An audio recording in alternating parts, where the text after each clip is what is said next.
Donc, je vais vous présenter les impacts écologiques du web. Juste avant de commencer brièvement mon parcours, en gros, donc je suis sorti de SIGELEC il y a un petit moment maintenant, parce que je suis plus tout jeune. Et donc j'ai commencé à travailler sur Paris. Après, je suis revenu sur Rouen chez Econocom.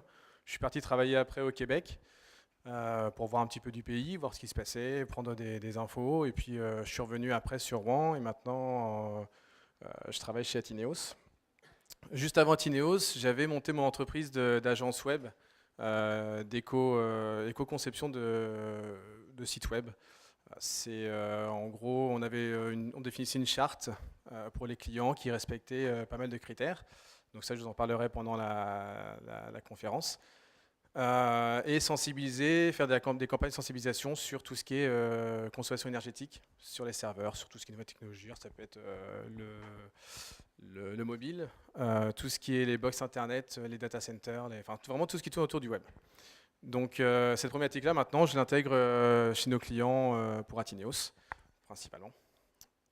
Mais ce n'est pas une composante qui est encore assez rentrée dans les mœurs, on va dire, sauf si on parle en économie vraiment économique, on va dire en budget. Là, on commence à toucher les clients. Mais là, je vais plus vous parler de l'impact en lui-même au niveau environnemental et pas forcément au niveau économique. Donc d'abord, on va définir ce que c'est Internet, parce que je pense que pour vous, dans le monde de la tech, vous savez ce que c'est Internet, enfin, à moins qu'il y en ait qui ne sont pas du milieu technique. Donc en gros, j'ai pris la définition de Wikipédia. C'est le réseau informatique mondial accessible au public. Donc un réseau à commutation de paquets qui a plusieurs petits réseaux entre eux qui sont autonomes. Donc s'il y a un réseau qui tombe, bon, à ce moment-là, on peut taper notre DNS. On a toujours une route qui permet d'arriver au serveur sur lequel on veut accéder. En 2014, il y en avait 47 000 environ. Les chiffres sont un peu datés parce qu'on n'a pas encore assez de recul sur tout ce qui est impact sur l'environnement, justement. Parce que les premières études ont commencé en 2012-2013, des études sérieuses menées par des groupes indépendants, parce qu'on avait des études avant qui étaient menées par des Cisco ou AT&T ou des groupes américains qui étaient plutôt, on va dire, engagés déjà dans la tech. À partir de 2012-2013, on a eu des études indépendantes pour mesurer les réels impacts dessus. Donc les chiffres que j'ai cités ce soir, c'est des sources qui viennent de Green IT, qui est un consortium français sur le développement durable au niveau du numérique. Il y avait Greenpeace, l'ADEME aussi, et un site aussi dont je vais vous parler qui mesure, donc c'est EcoIndex, qui mesure le taux on va dire, de durabilité, de l'éco-index du site web. Donc pour revenir à Internet, on avait 47 000 serveurs en 2014. Et sur Internet, l'information est transmise par des protocoles. Il y en a pas mal. Il y a le FTP, le TCP/IP, le web, les SMTP. Donc il y a pas mal de protocoles. Et en 92, il y a Tim Berners-Lee qui a créé le WW, donc le World Wide Web. Et c'est vraiment la naissance pour le grand public, on va dire, d'Internet. Donc c'est pour ça que je vous ai mis dans le petit quiz, si vous le reprenez. Il y a plusieurs dates. Donc la date de 69, c'est uniquement à UCLA, ils ont connecté 2 serveurs entre eux. Donc c'était vraiment le protocole d'échange entre 2 serveurs distants, donc en Californie du Sud et Californie du Nord, qui a fonctionné. Donc là, c'était la réelle naissance d'Internet. En 72, c'est l'invention de l'email, donc le fameux arrobase, quelque chose pour vraiment délimiter le nom des machines. En 84, alors c'est un peu une date au pif, c'est parce que 84 comme le bouquin, mais ça correspond à peu près à 10 000 ordinateurs connectés. Donc c'était pas encore des masses. Et vraiment 92, là c'était l'explosion d'Internet pour le grand public, avec ceux qui ont connu les 56K, les modems, etc. Pour les plus anciens d'entre nous. Et donc du coup maintenant ce qu'on appelle le web, en fait c'est ça, le web c'est pour tout le monde, c'est l'Internet. Internet, donc c'est aussi physiquement, parce que nous on le voit que par les ordinateurs, c'est physiquement plus de 300 câbles qui sont répartis, alors principalement sur, étonnant, les États-Unis, et qui sont assez concentrés sur des nœuds névralgiques aux États-Unis. sur à peu près 1 million de kilomètres. Donc c'est des câbles, par contre, c'est des câbles qui commencent à dater.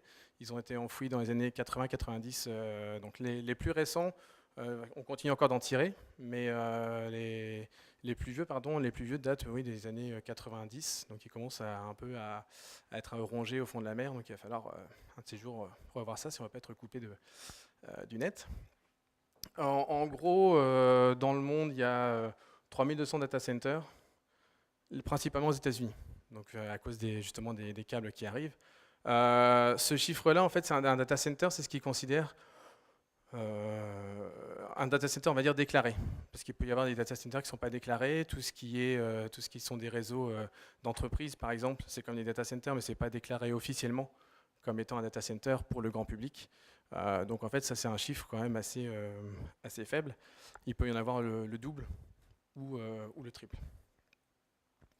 Dans ces data centers traversent des données et chaque jour il y a 2,8 quintillions d'octets de données qui sont transmises sur le web. Un quintillon c'est 10 puissance 18. Donc après on va faire un exercice pratique sur les octets, sur toutes les données qu'on met dans le monde. Donc par jour il y a 175 millions d'emails. Il manque les icônes. Ça c'est le chiffre d'affaires, je vais mettre autrement parce que on va pas le voir. Sur YouTube, donc ça c'est le chiffre d'affaires d'Amazon par jour, par minute, pardon. Ça c'est le nombre de visionnages sur YouTube. Voilà, on va faire autrement. Bon, ça passe pas trop. Sinon, on a le nombre de photos postées sur Facebook. On a le 1,25 Bitcoin créé chaque minute. Donc en gros, c'est des chiffres pour monter vraiment tout ce qui transite comme données sur le web. Et les fameux exercices dont je vous parlais, c'est... je ne sais pas s'il y a quelqu'un qui est assez fort en maths dans la salle, qui voudrait faire un petit calcul. Petit calcul vite fait. Non. Youn, ça ne te tente pas de faire un petit calcul de maths Ah bah voilà, il y a des data scientists qui peuvent le faire. Il y a un tableau, on peut faire un petit calcul rapide, mais en gros, l'humanité il produit 2,8 quintillions d'octets par jour. Donc, ce qui représente un 10 puissance 18 octets. Un Blu-ray fait 28 gigas et il y a une épaisseur de 1,2 mm. Donc, le but, c'était de savoir quelle était la hauteur d'une tour qu'on pourrait avoir en équivalent de données sur une journée. Ce calcul-là avait été montré à une conférence, c'était un TED, il y a 1 an ou 2, pour faire référence à la fameuse photo, je ne sais pas si vous vous souvenez, aux années 95, où Bill Gates était dans la jungle, avec pendu sur une liane, et à côté il y avait un énorme tas de feuilles, pour montrer que sur un CD-ROM, on pouvait stocker plein de données. Donc là, ils ont refait le calcul, et en fait, au final, ça représente 4 tours Eiffel. Donc par jour, on produit en données, si on stockait tout, 4 tours Eiffel. Évidemment, on ne stocke pas tout, parce qu'il y a des données qui sont vraiment éphémères, qui traversent le réseau, mais qui ne sont pas stockées. Mais les 3 quarts le sont quand même. Donc il faut trouver des moyens pour le stocker. Surtout qu'on a 9 milliards d'objets connectés, qui génèrent pas mal de données. Certains, c'est uniquement de la pollution sur le web. D'autres sont des données utiles. Et tous ces équipements-là consomment énormément. Donc 1500 TWh par an, ça représente 15% d'électricité mondiale. Donc l'équivalent de 100 réacteurs nucléaires, à peu près le double des réacteurs nucléaires qu'on a en France. Juste par an en consommation. Donc on se doute bien en fait que ça impacte quand même l'environnement, parce qu'il faut les produire, toutes ces électricités-là. Ce n'est pas le seul point d'impact sur l'environnement pour les serveurs. Il y en a 3 principaux. Donc la première, évidemment, c'est la consommation électrique, qui double tous les 4 ans. On avait en 2013, si Internet était un pays, le 3e consommateur d'électricité au monde, et en 2030, ce sera le premier consommateur d'énergie. En moyenne, le serveur consomme par an 4000 kWh. Là, encore une fois, les images ne passent pas. Mais nous, chez Tineos, on a l'habitude d'avoir des petits éléphants c'est notre logo. Donc ça représente à peu près 3 éléphantos qui viennent de naître. Ça fait 300 kg d'équivalent CO2. sur une consommation de serveurs par année. Et un petit data center, donc là c'est pareil, ça représente deux éléphants adultes, à peu près de 5000 tonnes, un éléphant d'Asie, c'est balèze. Donc ça fait 10 tonnes de CO2 par an pour un petit data center de 100 serveurs. Après on verra comment on peut optimiser cette consommation. Donc ça c'était le premier point, on avait la consommation électrique en hausse. On a les refroidissements des serveurs qui consomment, donc rien que pour le refroidir, 40% d'énergie. C'est une donnée qui sort du cabinet de Secovia en 2014. C'est le plus gros point sur lequel les hébergeurs peuvent jouer, en fait, le refroidissement.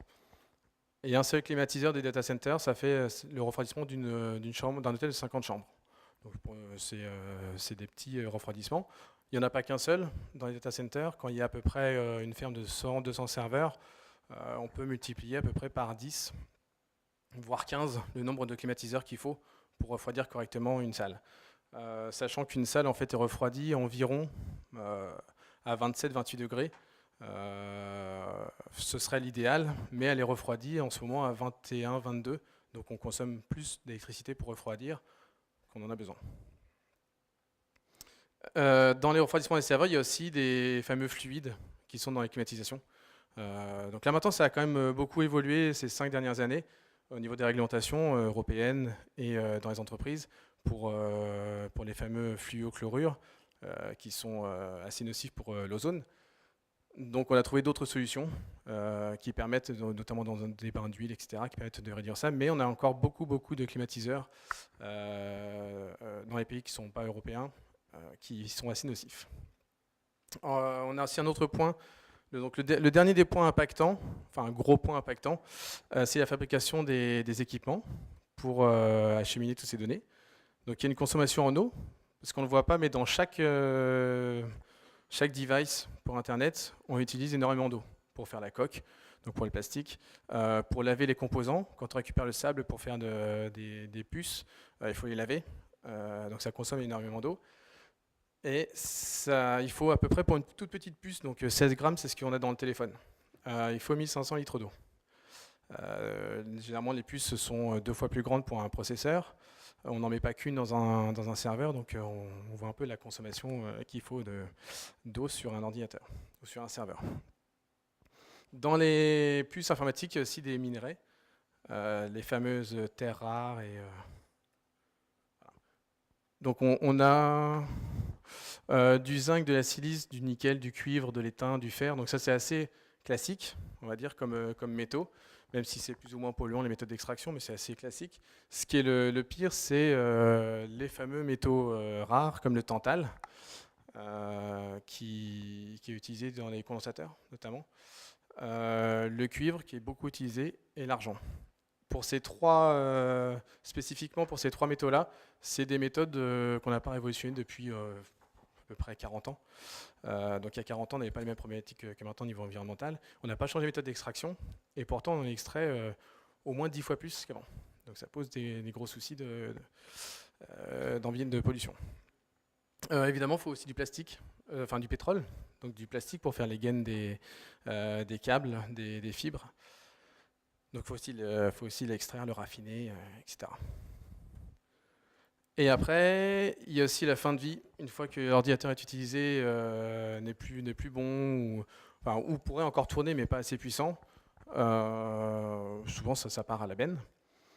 Et il n'y a que 12,5% des déchets qui sont recyclés. D'ailleurs, je ne sais pas si vous avez entendu récemment, là, c'était il y a 3 jours, Amazon s'est fait épingler parce qu'il cassait du matériel à la place de le réparer. Ils avaient une mauvaise politique environnementale, ça leur coûtait plus cher de le renvoyer à réparer que de le mettre en déchetterie, enfin déchetterie ou ailleurs. Donc ils remplaçaient systématiquement le matériel et cassaient l'ancien pour ne pas le réparer.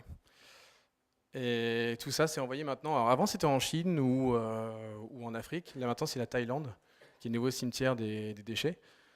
Il y a un photographe allemand qui est parti là-bas faire un photoreportage pour montrer un peu l'étendue de ce qui se passait là-bas.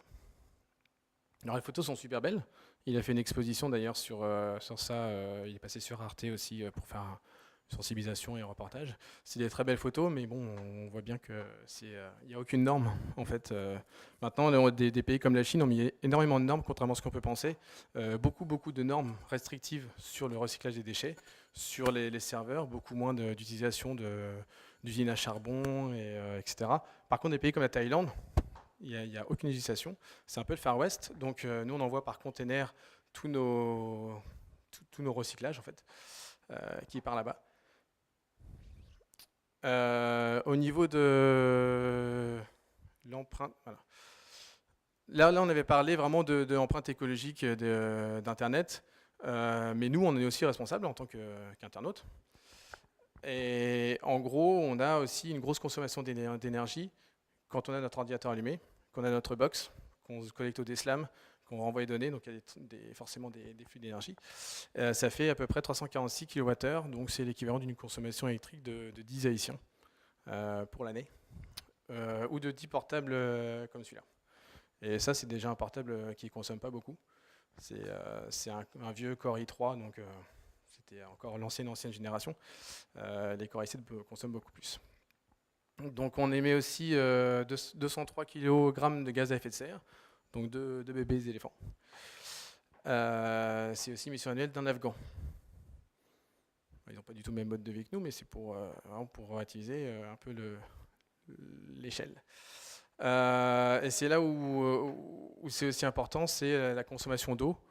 À peu près 3000 litres d'eau qui correspond à 3 smartphones ou 2 ans et demi de survie pour un être humain. Donc ce qu'on consomme uniquement en tant qu'internaute. Donc là, on a vu des chiffres quand même, enfin ça fait beaucoup de chiffres, et on se dit, on culpabilise un peu quand même. Donc le but, c'est pas de culpabiliser quand on montre ça, c'est pas du tout de dire c'est bien, c'est pas bien, c'est juste de poser les bases de ce qui se passe réellement. Et après de se dire, bah oui, mais en fait, on peut pas revenir en arrière, parce qu'Internet maintenant, c'est vraiment quelque chose qui a été une révolution dans l'évolution humaine. Un peu comme l'écriture, au même titre que l'écriture et que les chiffres et que les maths. Par contre, on peut le diminuer, et on peut le diminuer vraiment fortement. Donc, j'avais fait en 3 points pour cibler les 3 pôles. Il y a les data centers, les utilisateurs, et ensuite tout ce qui était... il y en a 3, mais je ne les ai pas ici. Je vais d'abord commencer par les data centers.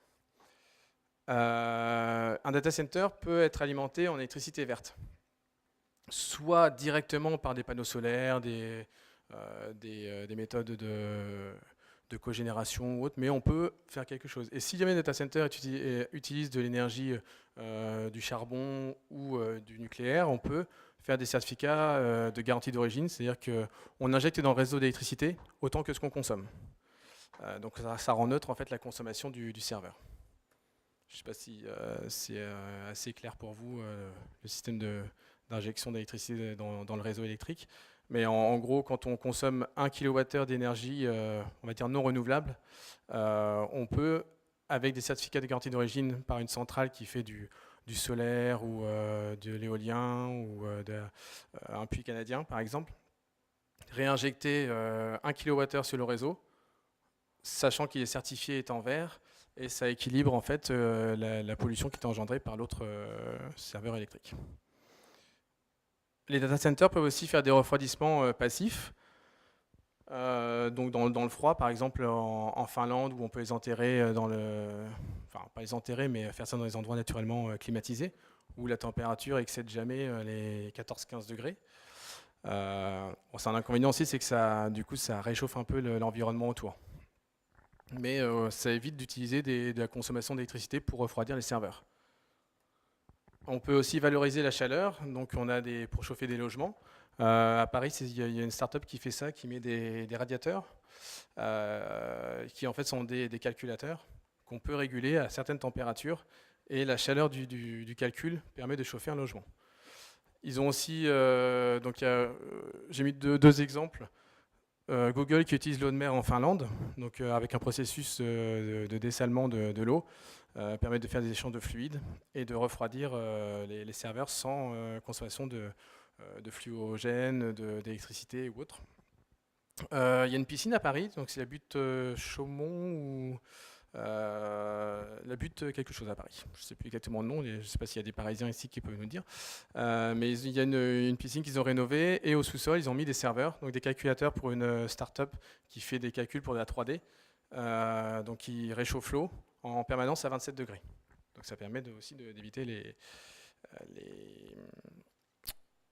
les climatisations.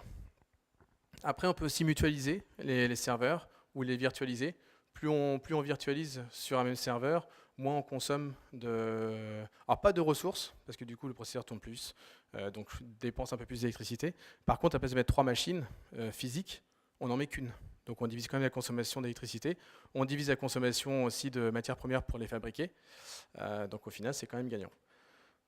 Et enfin, la cogénération aussi, ça peut être utilisé pour créer de l'énergie. HP avait fait une étude, c'était un prototype qu'ils n'ont pas encore généralisé vu que c'est assez récent, ils ont fait ça en 2013. Ils ont calculé le taux de méthane qu'une vache pouvait produire par jour. Donc ça fait à peu près 55 kg de bouse par jour, une vache. Ça fait à peu près, en une journée, si on a une ferme 1000 vaches, ça peut générer 3000 kWh d'énergie. Donc ça alimente un serveur, un data center avec à peu près une centaine de serveurs dedans. Donc ça peut être une piste de réflexion qu'ils avaient testée dans la Beauce. Au niveau des utilisateurs, il y a pas mal de petites choses que nous on peut faire. Mais vu qu'on est beaucoup à utiliser Internet, on peut déjà faire un gros impact. Se désabonner des newsletters inutiles. Les newsletters, forcément, ça envoie des mails, beaucoup de spam. Les 3/4 du trafic de mails est du spam, donc ce qui fait quand même une grosse part des emails, vu qu'il y en a 13 milliards à peu près qui partent chaque jour. En se désabonnant des newsletters inutiles, on économise l'énergie nécessaire pour envoyer le mail. Donc ça fait un petit geste, mais multiplié par le nombre d'internautes, qui est alors je ne sais pas si vous avez vu le quiz. Combien y a-t-il d'internautes dans le monde? Il y en a à l'heure actuelle 4,1 milliards. Donc si chacun des 4,1 milliards d'internautes se désabonne des newsletters inutiles et qu'on économise, mettons, 2 grammes, parce que c'est pareil, je ne sais pas si vous avez déjà entendu parler de ce chiffre un peu bizarre de 14 grammes de CO2 émis par chaque email envoyé. Alors ça, c'est un chiffre, on ne sait pas d'où il sort. Il n'y a aucune source. Donc c'est pour ça que je ne l'ai pas mis dans la présentation. C'était plus ou moins une estimation basée sur 4 ou 5 serveurs seulement. Donc c'est pas vraiment fiable comme chiffre. L'ADEME l'avait repris pour en faire la publicité. Au final, dans la dernière communication de l'ADEME, ce chiffre n'existe plus. Ils l'ont supprimé parce qu'ils ont eu pas mal de retours dessus.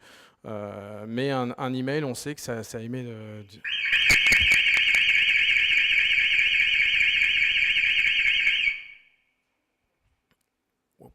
on sait qu'un email émet quand même du CO2, donc même si pas 14 grammes et que c'est que 5 ou 6, c'est quand même énorme à l'échelle. Donc sur 4,1 milliards d'internautes dans le monde, on peut faire une différence. C'est pareil pour limiter le nombre de destinataires dans les emails. Donc on ne met pas la terre entière pour un mail qui va juste à un collègue. S'il y a 10 personnes, plus on met de personnes en copie, plus ça va faire des requêtes sur les DNS. Donc ça nous renvoie des résultats. Donc on fait du calcul, pour rien en fait, sur le serveur. Donc là par contre la requête Google qui émet 7 grammes de CO2, c'était eux qui ont donné ces chiffres-là dans leur rapport annuel. C'était le rapport de 2014. Depuis 2014, ils ont construit pas mal de data centers, donc ils ont encore réduit leurs émissions. Mais si on connaît directement l'adresse du site sur lequel on veut aller, à place de faire une recherche, on tape directement l'URL, et à place de faire une recherche sur Google qui va taper le DNS, qui va revenir sur Google et vous afficher les résultats, on va directement taper le DNS qui nous renvoie le site. Donc on économise 2 allers-retours de serveur. Mettre en favori, c'est assez bien. Limiter le streaming. Alors ça, j'ai mis que des exemples qui sont assez parlants dans la vie de tous les jours. C'est pas forcément facile de tout faire. Et c'est pas forcément, on va pas tout faire. Et le but, c'est pas de faire une checklist en disant ouais, j'ai fait ça, c'est super. C'est juste pour donner un peu des exemples. Une heure de streaming, ça met autant que la fabrication de CO2 d'un DVD, plus le transport. Donc même si on regarde que la télé sur la DSL, c'est quand même énormément de transport de données. La TNT est plus écolo que les box internet. Ça passe par les ondes et les serveurs sont. Enfin, il n'y a pas de serveur en fait entre deux, ça passe directement dans la TNT, dans le décodeur TNT, qui lui consomme 1 watt, là où la box Free ou autre en consomme 15-16. Donc on a quand même un gain d'électricité pas négligeable. Et ça se voit après sur les factures, tous les ans, les factures d'électricité. On peut réduire de 20 à 30 euros d'électricité si on éteint aussi son ordinateur le soir. Même le fait de mettre en veille, ça consomme ça quand même pas mal. Il y a toujours des LED qui sont allumés, il y a toujours une batterie qui tourne au fond pour garder la veille de l'ordi. Donc là où un ordinateur consomme à peu près, celui-ci c'est 35 watts, en veille il en consomme 12. Donc si on l'éteint, c'est sûr qu'il ne consomme plus rien. Après, on a aussi, si une info est partagée plus d'une fois, il faut privilégier le support papier. Donc c'est vrai qu'on dit souvent c'est plus écolo de passer par ordinateur, la dématérialisation c'est super, le gouvernement s'y met en faisant les impôts dématérialisés, bon même si ça ne marche pas toujours, mais le mieux c'est que si on a une info à partager plusieurs fois, autant le faire sur papier. C'est pour ça que je vous avais imprimé ce petit quiz. Vu que là je l'ai imprimé sur 18 feuilles, coupées en deux, donc pour tout le monde. Au début je pensais faire un petit quiz par téléphone. Je ne sais pas si certains d'entre vous connaissent le site pour faire des quiz en direct, avec des votes, etc. On voit les résultats. Donc c'est super bien. Bon, quand il y a 200 personnes, c'est généralement ce qu'on fait. Parce que c'est vrai qu'on ne va pas imprimer 200 feuilles et donner à tout le monde. Puis bon, on n'est plus non plus au 18e siècle. Mais quand on est en petit comité, il vaut mieux l'imprimer et puis de distribuer directement aux gens. Surtout que si vous regardez bien, alors je ne sais pas si on va le voir ici, mais je vais vous le montrer directement sur le PC. Si vous regardez l'écriture, enfin la police de plus près, vous allez... Non, c'est pas celui-là.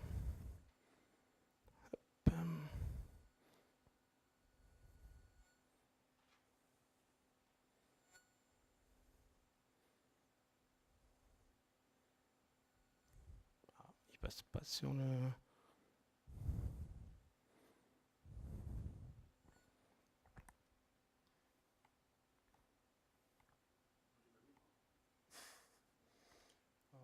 Ça devrait le faire comme ça. Voilà, donc là, je vous ai mis le quiz. Alors, on voit que la police est tout à fait normale. Quand vous l'imprimez, c'est tout à fait correct et lisible. Plus on zoome dessus...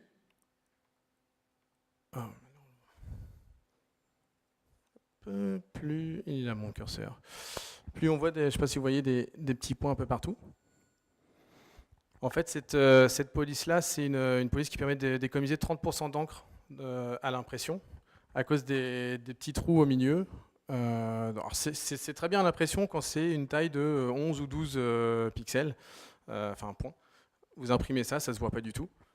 D'ailleurs, je ne sais même pas si vous voyez les points au fond.